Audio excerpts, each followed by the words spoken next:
How to play MOV file on Windows 11. Hey guys, welcome back to the channel. In today's tutorial, I'll be showing you a quick and easy way to play MOV file on Windows 11. Let's just get started. First thing first, you have to do is locate your MOV file. Let me just go ahead and open up my file manager and go to downloads.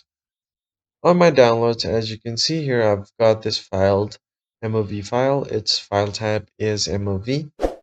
To open it up, what you can do is right click on it and then you'll find the option to open with. Hover your mouse over it. You can find different options like Media Player, Microsoft Clipchamp, Photos, or VLC Media Player if you have it on your device. All you have to do is press Media Player at the top and it's going to easily open up your media player to play your MOV file.